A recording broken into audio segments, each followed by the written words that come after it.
El ingenio de azúcar La Trinidad, en Saint-Domingue, ardía contra el cielo de 1795 en un silencio sobrenatural, donde se esperaría una cacofonía de gritos de guerra, de órdenes y de pánico. Había solo el rugido hambriento de las llamas y el crepitar de la madera antigua. La rebelión, la gran pesadilla que atormentaba los sueños de cada señor de esclavos, no había llegado como una tormenta de furia desordenada, sino como una marea silenciosa y letal. La violencia de esa noche era precisa, quirúrgica, cada acto de retribución ejecutado con una calma que era infinitamente más aterradora que cualquier grito de odio. El aire estaba cargado, no con los sonidos de la batalla, sino con el olor a caña quemada y el peso de una justicia largamente postergada. En medio del caos de fuego, grupos de esclavos se movían con una sincronía fantasmagórica, como si sus mentes estuvieran conectadas por un hilo invisible. Un grupo emergió de las sombras para tomar los establos, silenciando a los guardias y liberando a los caballos en una estampida controlada para crear confusión. Otro grupo, moviéndose en perfecta coordinación, forzó el polvorín de armas, distribuyendo machetes y mosquetes con la eficiencia de un ejército entrenado. No había órdenes gritadas, ni líderes visibles, solo una coreografía de liberación, cada hombre y mujer sabiendo su papel exacto, su objetivo, su momento. Era una máquina de guerra silenciosa, nacida de la opresión. Los capataces, los instrumentos diarios de la brutalidad del sistema, fueron neutralizados con una precisión despiadada. Fueron cazados no por una turba, sino por pequeños equipos que los emboscaron en sus camas, en sus puestos de vigilancia, en sus rutas de patrulla. Las muertes fueron rápidas, eficientes y, sobre todo, silenciosas. El golpe sordo de un cuerpo cayendo en el polvo, el brillo de una hoja bajo la luz del fuego, pero ningún grito de alarma, ningún disparo de advertencia. Los hombres cuyos gritos habían definido el sonido de esa hacienda durante tanto tiempo estaban siendo, uno por uno, permanentemente silenciados, su autoridad extinguida en la misma oscuridad que usaban para gobernar. Observando esta sinfonía de destrucción desde la cima de una colina cercana, desde donde se veía todo el valle, una figura solitaria permanecía inmóvil. Era Sara, una mujer cuyos hombros cargaban el peso de una vida de silencio. El fuego del ingenio en llamas se reflejaba en sus ojos oscuros, pero su rostro no mostraba ninguna emoción, ni el triunfo de la venganza, ni la alegría de la libertad, ni el horror de la violencia. Había solo una calma profunda, la calma de un arquitecto observando su maqueta convertirse en realidad. Cada llama que se alzaba, cada objetivo que era alcanzado, era una nota en una melodía que solo ella podía oír en su totalidad. Ella no hablaba, no podía, pero su presencia en esa colina era la de un general comandando a sus tropas desde el punto más alto del campo de batalla. Mientras la Casa Grande, el último bastión del poder de sus amos, comenzaba a ser engullida por las llamas que sus agentes habían iniciado, se cruzó de brazos. Era un gesto de finalidad, de conclusión. La rebelión no era un acto de caos espontáneo, era un plan, y ella era su fuente. El cerebro detrás de esa operación fantasma, la mente que había transformado el silencio en un arma y el dolor en una estrategia. El mundo vería el incendio de la Trinidad como una explosión más de la furia esclava, un acto de desesperación y salvajismo. Pero la verdad era mucho más compleja y aterradora. Aquella no era una revuelta, era una ejecución, orquestada hasta el más mínimo detalle. El misterio que flotaba sobre las llamas no era sobre quién se había rebelado, sino sobre cómo una comunidad de cautivos, vigilados día y noche, pudo actuar con la precisión de un único organismo. ¿Cómo pudo una revolución nacer, crecer y explotar en un silencio tan absoluto? La respuesta estaba en los ojos de la mujer muda en la colina. Antes de descubrir la terrible cadena de eventos que llevó a este momento, cuéntame aquí desde dónde estás viendo. Siempre es increíble saber hasta dónde resuenan estas historias. Para entender la mente que orquestó una guerra sin palabras y el dolor que transformó el silencio en un arma, debemos retroceder en el tiempo, a la atmósfera sofocante de Saint-Domingue en 1790. La colonia francesa era, en esa época, la joya más rica y más cruel del Caribe, el mayor productor de azúcar del mundo. Esa riqueza se construía sobre una base de terror absoluto. El ingenio La Trinidad, propiedad de la familia Mendoza, era un microcosmos perfecto de esa realidad. Un paisaje de exuberante belleza tropical que apenas lograba disfrazar el olor a melaza, sudor y miedo, y el sonido constante del látigo cortando el aire húmedo. La vida de Sara, antes de ser un silencio, había sido una melodía. En su aldea en África, su infancia había estado definida por los sonidos. La voz de su madre cantando canciones de cuna, las historias contadas por su padre alrededor de la hoguera, el bullicio de los niños jugando y su propia risa. Su mundo era un tapiz de comunicación, de lenguaje, de comunidad. La identidad de su pueblo estaba entrelazada en sus canciones y en sus narrativas orales. El sonido, para la joven Sara, era sinónimo de vida, de seguridad y de pertenencia. Una realidad que estaba a punto de ser aniquilada para siempre. La llegada de los cazadores de esclavos fue una cacofonía de horror que rasgó el tejido de su mundo. Los sonidos de su aldea fueron reemplazados por los gritos de pánico, el estruendo de las armas de fuego, el sonido de puertas siendo derribadas y el rugido de los hombres blancos y sus mercenarios. Fue una sinfonía de destrucción que se superpuso y borró todos los sonidos de su vida anterior. En medio del caos, se escondió y observó, sus pequeños oídos absorbiendo cada sonido de violencia, cada grito de un vecino, cada súplica ignorada. El momento que la silenció fue el clímax de esa ópera de terror. Desde su escondite, vio a sus padres ser acorralados y masacrados con una fría brutalidad.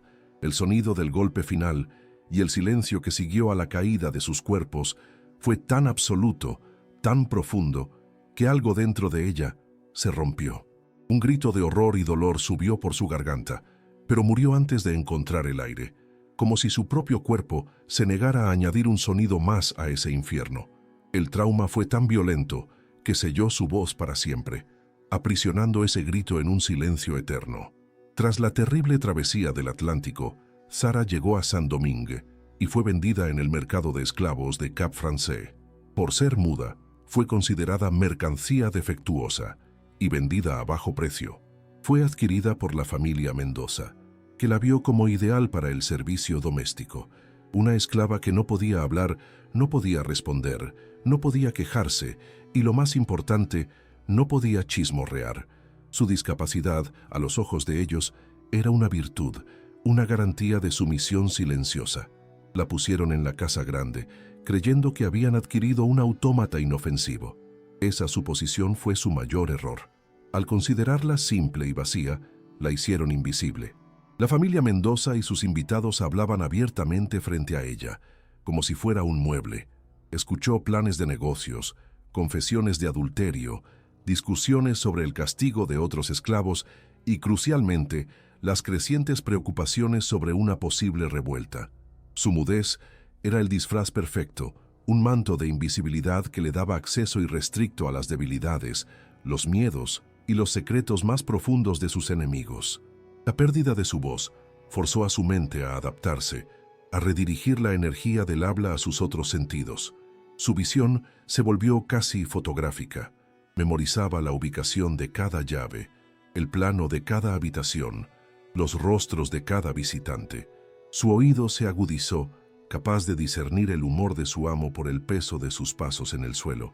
Sobre todo, se convirtió en una maestra en la lectura del lenguaje no verbal, entendiendo las jerarquías de poder, las mentiras y las intenciones ocultas en una simple mirada, en un gesto nervioso, en la tensión de un músculo.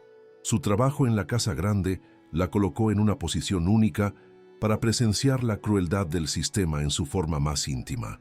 Veía la sonrisa del amo mientras contaba las monedas ganadas con la venta de una familia.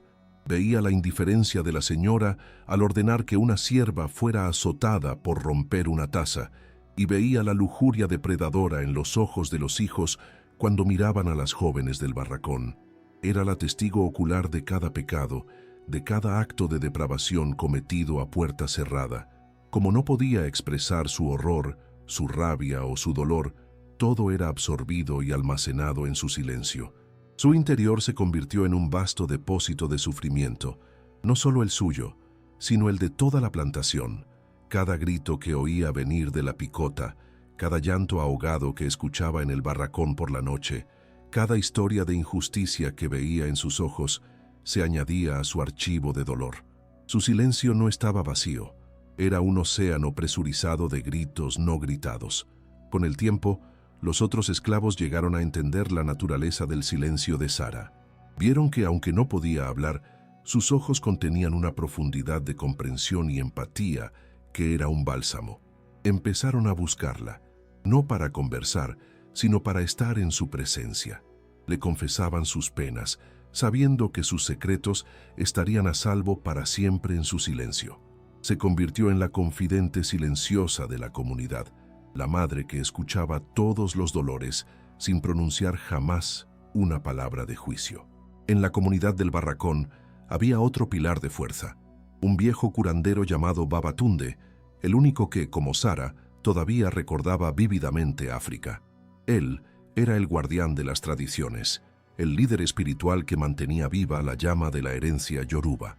Mientras Sara representaba la memoria silenciosa del dolor, Babatunde representaba la voz activa de la cultura, el eslabón con las raíces que el sistema esclavista intentaba cortar. Detrás del barracón, en un pequeño trozo de tierra escondido, Babatunde cultivaba su jardín secreto. Era mucho más que un cantero de plantas. Era un microcosmos de África. Allí, cultivaba las hierbas sagradas para los rituales a los orishas, las plantas medicinales que curaban las enfermedades que los médicos blancos ignoraban y los alimentos que recordaban el sabor de casa. El jardín era un santuario, un lugar de paz, enseñanza y resistencia cultural, el corazón espiritual de la comunidad. Sara y Babatunde compartían un vínculo profundo, una comunicación que no necesitaba palabras. Él era el único que no la veía como rota o incompleta. Veía su silencio como una forma de poder, una conexión profunda con el mundo de los espíritus. Leía en sus ojos la sabiduría de un alma antigua y el dolor de una testigo. Juntos eran las dos caras de la misma moneda de la resistencia. Él, la voz que preservaba el pasado. Ella, el silencio que observaba el presente y planeaba el futuro. Mientras tanto, el aire de Saint-Domingue se volvía cada vez más eléctrico. Noticias de la Revolución Francesa, con sus ideales de libertad, igualdad y fraternidad, cruzaban el océano y se extendían por los cañaverales como fuego invisible. Los esclavos comenzaban a susurrar, a soñar.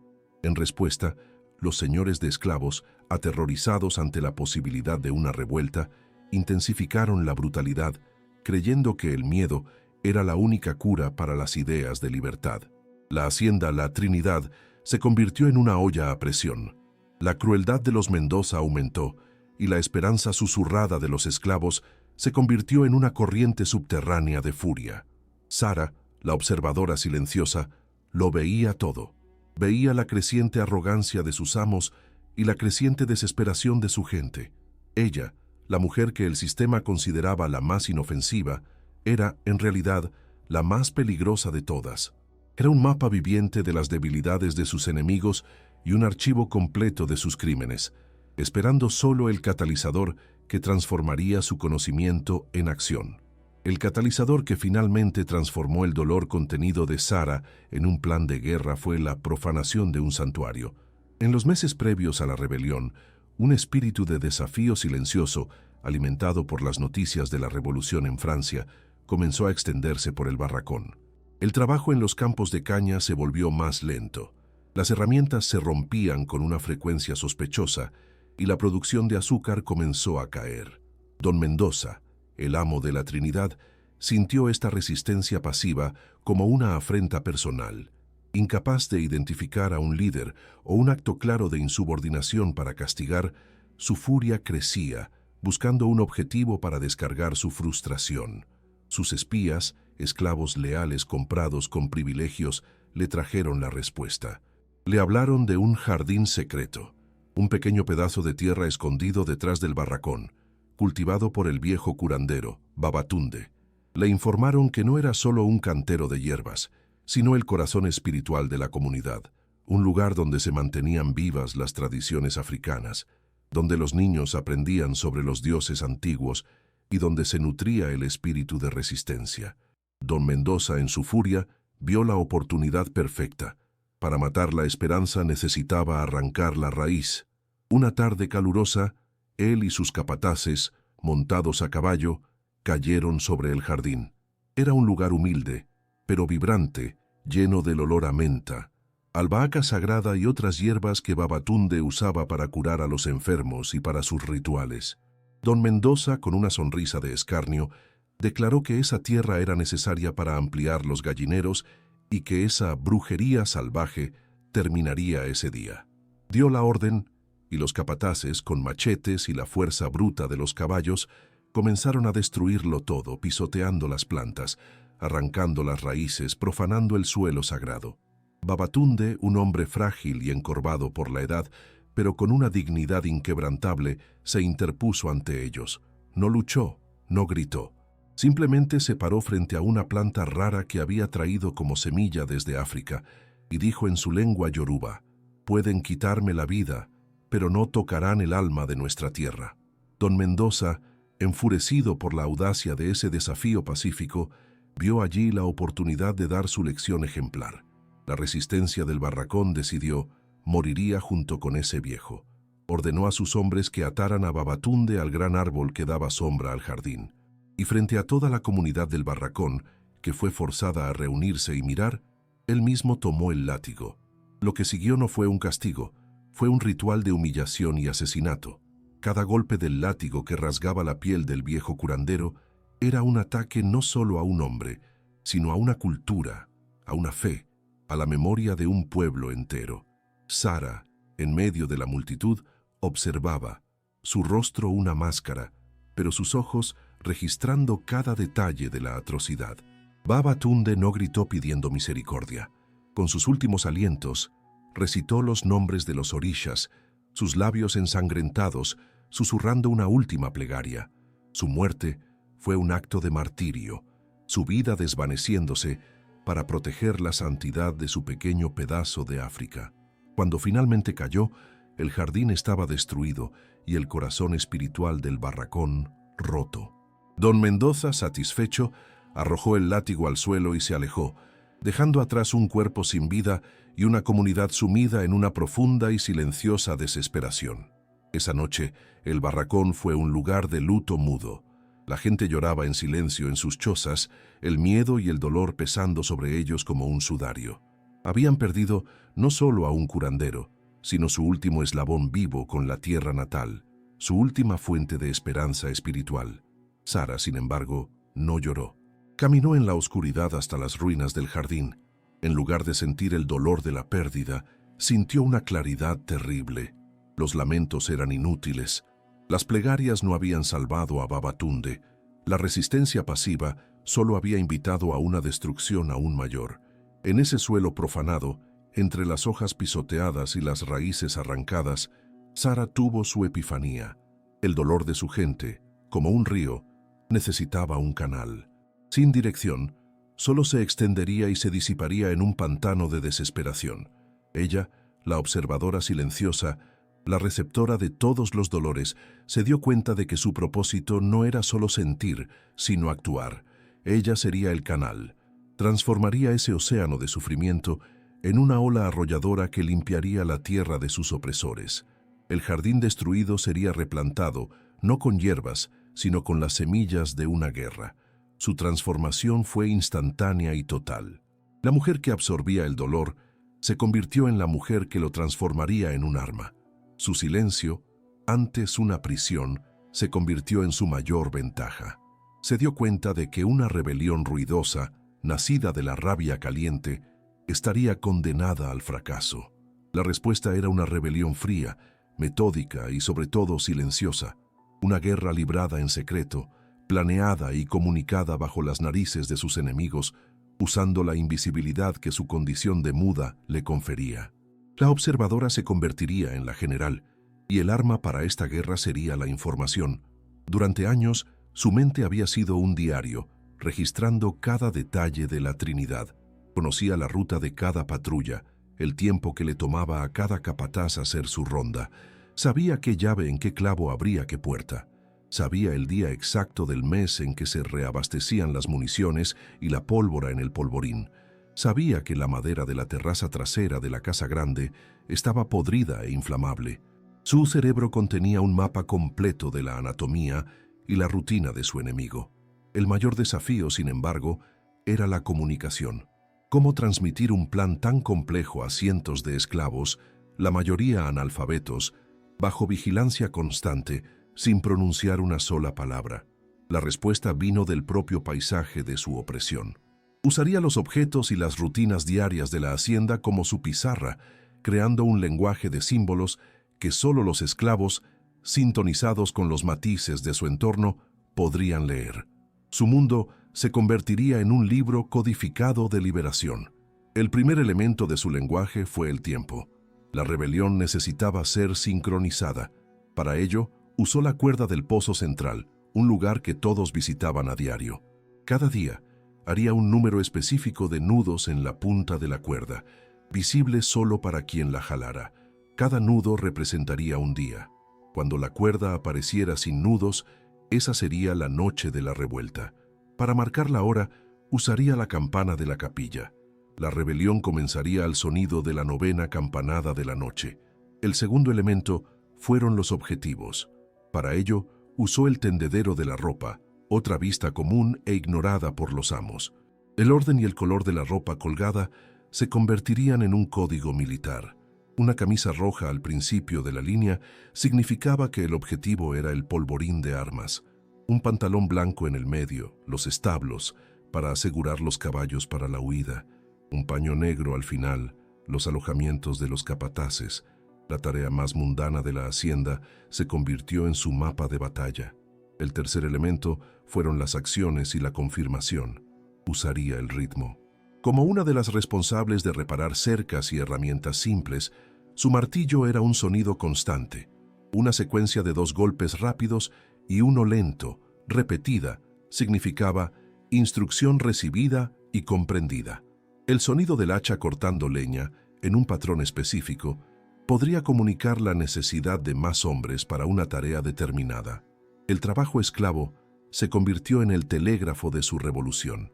Finalmente, usó la tierra.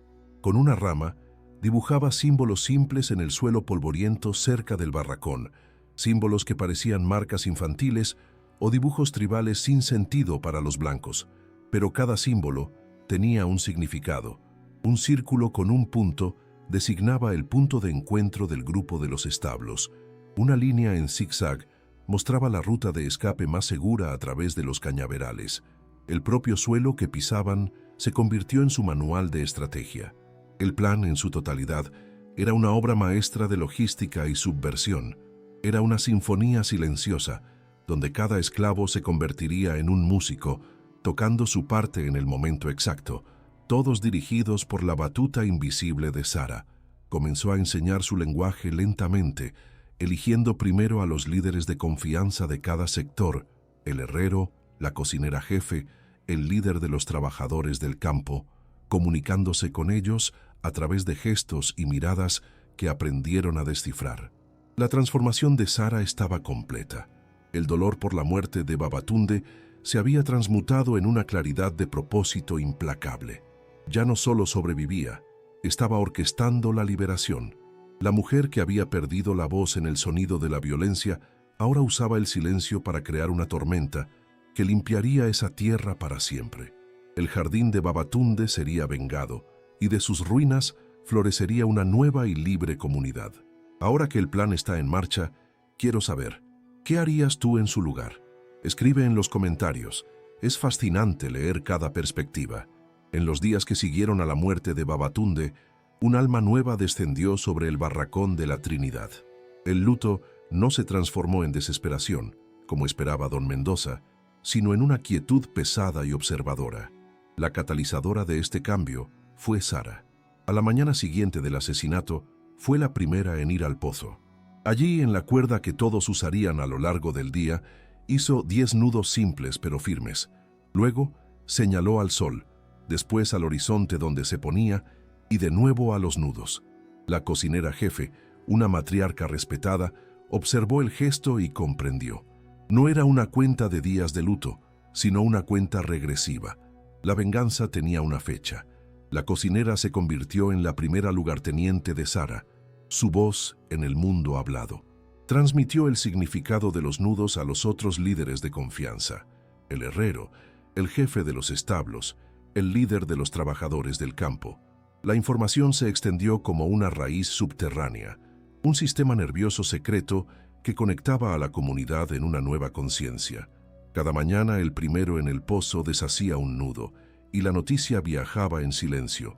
9 días, 8, 7. La espera no era pasiva, era una preparación, una tensión colectiva de un resorte que estaba a punto de soltarse con una fuerza aniquiladora. Sara, entonces, desplegó su mapa de batalla a la vista de todos, en el lugar más banal e insospechado, el tendedero de ropa detrás de la casa grande. Usando prendas de vestir de colores, comunicaba los objetivos y la secuencia del ataque. Un día una camisa roja de trabajo aparecía colgada en el extremo izquierdo. Sara, trabajando cerca, miraba la camisa y luego el polvorín de armas. Al día siguiente, una sábana blanca en el centro. Miraba la sábana y luego los establos. Un paño negro al final. Su mirada se dirigía a los alojamientos de los capataces. La tarea más humilde de una mujer se había convertido en el tablero de estrategia de un general. Los amos, en su arrogancia, veían lo que miraban, pero no percibían nada. El capataz principal, Jean-Pierre, notó el cambio en el comportamiento de los esclavos. Trabajaban con una sombría eficiencia, sin las conversaciones y canciones habituales. Le informó a don Mendoza con satisfacción que la ejecución del viejo curandero había funcionado a la perfección, que el miedo finalmente había roto la espina dorsal de su resistencia. Confundieron la disciplina de un ejército preparándose para la guerra con la sumisión de un rebaño asustado. Esa ceguera sería la causa de su ruina, su arrogancia la principal aliada de Sara. Los sonidos de la hacienda también fueron cooptados por la revolución. Tras ver el mensaje del tendedero, el herrero, en su forja, alteraba el ritmo de su martillo. En lugar del clangor aleatorio, un golpe deliberado resonaba por el ingenio. 2 golpes rápidos, una pausa, un golpe lento. Era la señal de Sara para mensaje recibido y comprendido. Al oír el código del herrero, la cocinera respondía con el ritmo del cuchillo cortando verduras en la tabla. El trabajo esclavo, antes la banda sonora de la opresión, se había convertido en el telégrafo de la liberación, una comunicación invisible que pulsaba en el corazón de la hacienda. La plantación entera se convirtió en un campo de ensayo para la sinfonía silenciosa de Sara. Los hombres que cortaban caña en el campo aprendían a usar los golpes de sus machetes para comunicarse de una hilera a otra. Las mujeres que molían maíz usaban el ritmo de los morteros.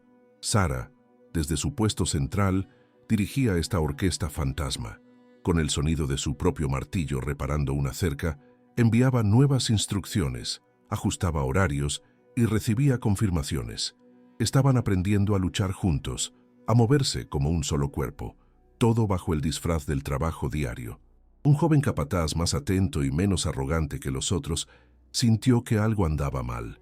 Notó los patrones extraños en el tendedero, los nudos en la cuerda del pozo, los ritmos deliberados que venían de la forja. Llevó sus preocupaciones a Jean-Pierre, sugiriendo que podrían ser formas de comunicación, algún tipo de brujería o código de rebelión. El capataz principal se rió de él, llamándolo tonto y supersticioso. «Son demasiado simples para eso», dijo con desdén. «Son solo esclavos, no generales».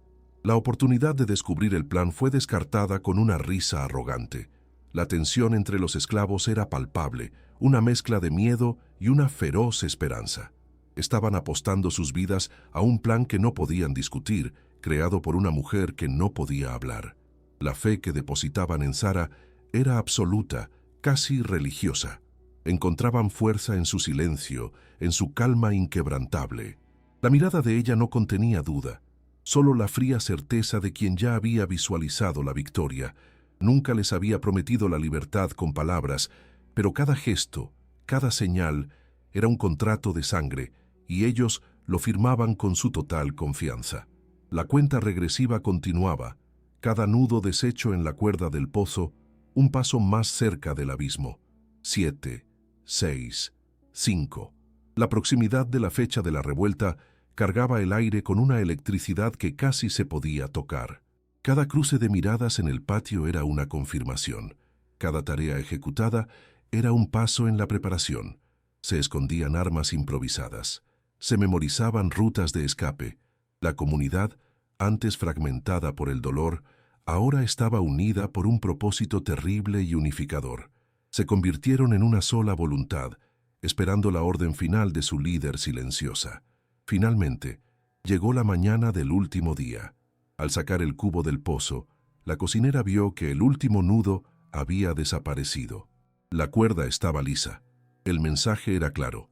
La cacería comenzaría al anochecer. En el tendedero, la secuencia final de ropa confirmaba la orden de los ataques. Rojo para el polvorín, blanco para los establos, negro para los capataces. Del taller de Sara resonó un ritmo complejo y final de martillazos, dictando el momento preciso de la acción en relación con las 9 campanadas de la capilla. Todas las instrucciones habían sido dadas. Una energía febril pero contenida se apoderó del barracón esa tarde. Las hojas de los machetes se afilaron una última vez. Se prepararon pequeños fajos de trapos para amordazar a los guardias.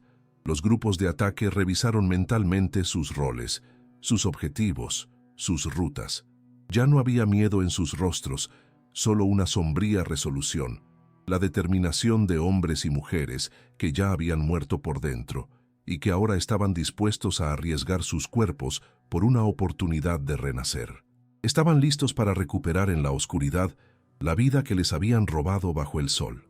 El sol se puso, pintando el cielo de un rojo profético. Los esclavos fueron despedidos del trabajo y se recogieron en el barracón.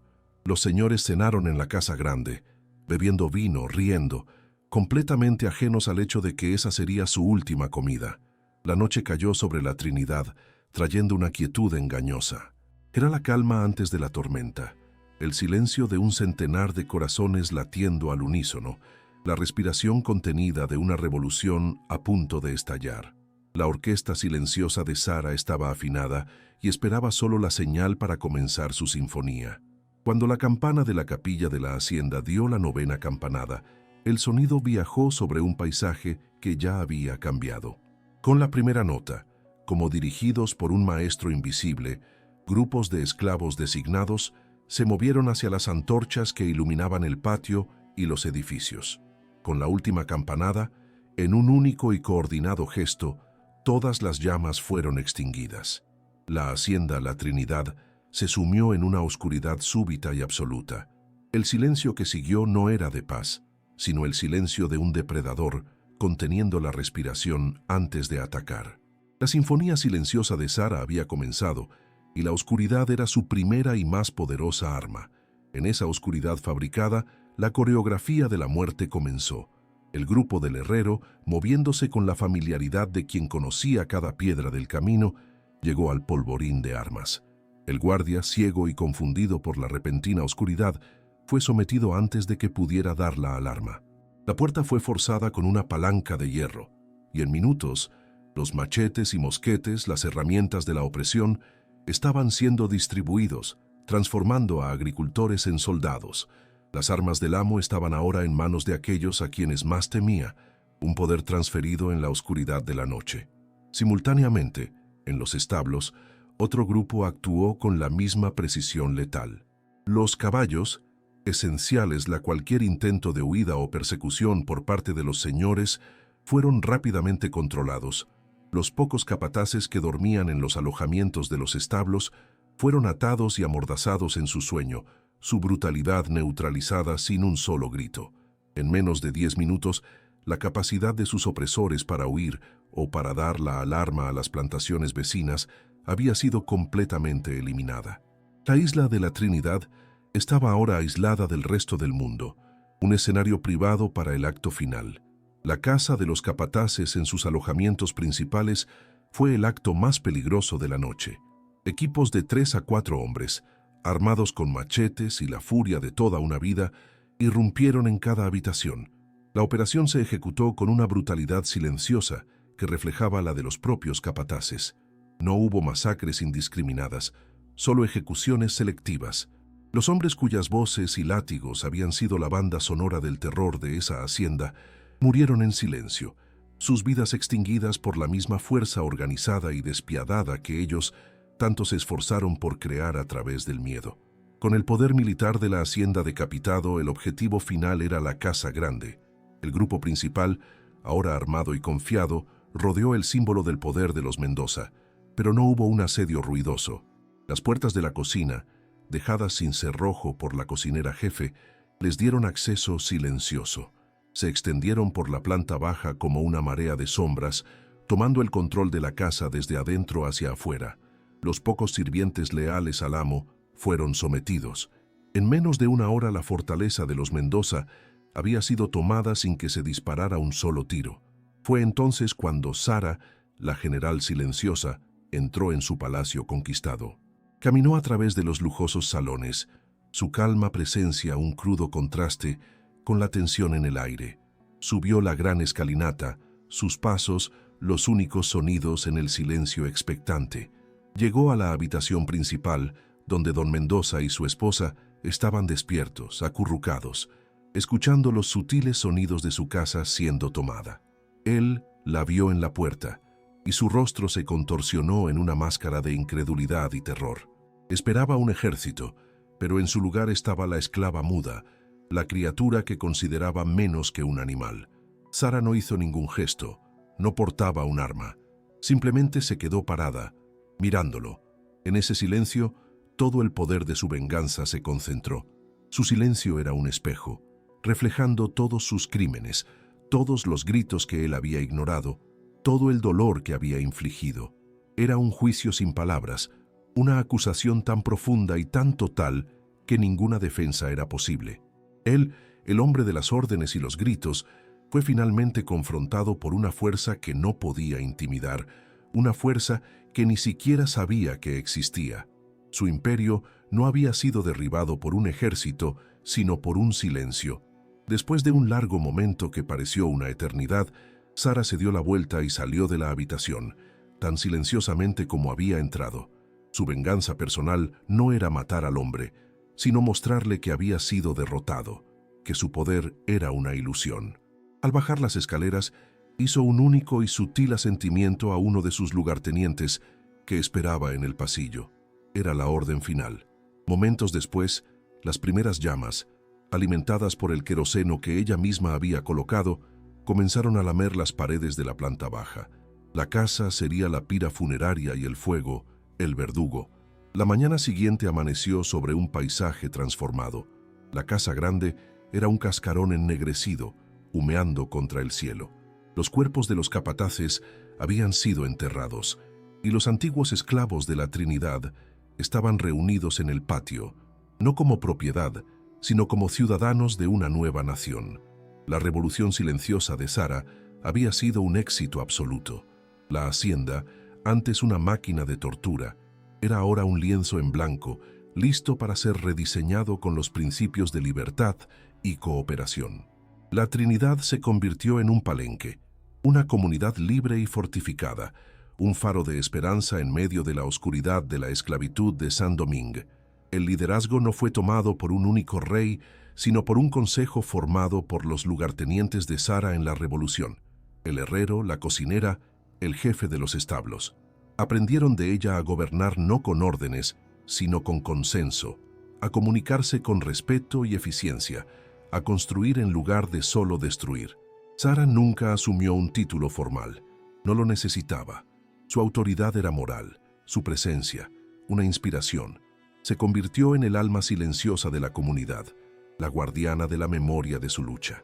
Su choza, antes el hogar de una sierva invisible, se convirtió en un lugar de peregrinación, donde la gente iba a sentarse en su silencio y encontrar claridad para sus propios pensamientos.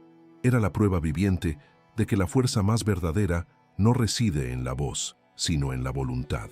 La historia de la rebelión silenciosa de la esclava muda que orquestó la caída de una de las familias más poderosas de la colonia, se extendió por las islas.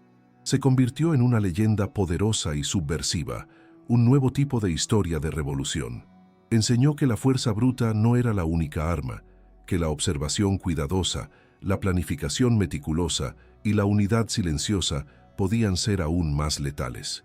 La historia de Sara se convirtió en una inspiración, una chispa que ayudó a encender los fuegos más grandes de la revolución haitiana que seguirían.